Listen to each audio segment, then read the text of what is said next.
Кто действует бездумно, оскорбляя права верующих, их чувства, они всегда должны помнить о том, что это будет иметь какую-то ответную реакцию. Но с другой стороны, эта ответная реакция не должна быть агрессивной. И во всех мировых религиях, в том числе и в христианстве, и в исламе, я вот недавно же приводил даже цитаты из священных писаний, из Корана, из Библии, из Торы, из священного писания буддистов, во всех мировых религиях, значит, нет намека на агрессию.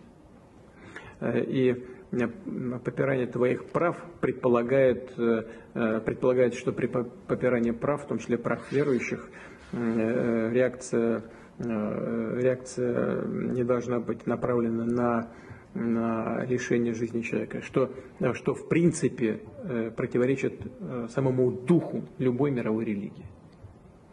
Господь жизнь дал, и только Господь может ее забрать. Вот это никто не должен забывать. Мы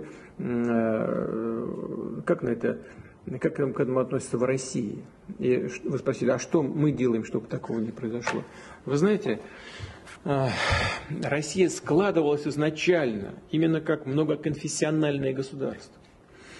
И у нас сложилась определенная культура отношений между представителями различных религий и этносов.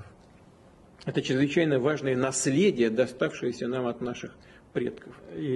А то, что происходит в некоторых европейских странах, там знаете ведь в чем дело? Там, вот скажем, в некоторых европейских странах там представители, скажем, ислама составляют где-то около 10% от местного населения. Но они, как правило, иммигранты.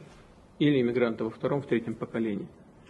А у нас-то представители разных конфессий живут в своей собственной стране, у них нет другой родины. Вот это очень важная отличительная черта того, как складывается и складывалось до сих пор взаимоотношения между представителями конфессий в нашей стране и, скажем, в европейских странах. Поэтому там этот проект мультикультурализма, он потерпел фиаско, крах, о чем многие, призывавшие к этому проекту и к его реализации, вынуждены были признаться в том, что он развалился.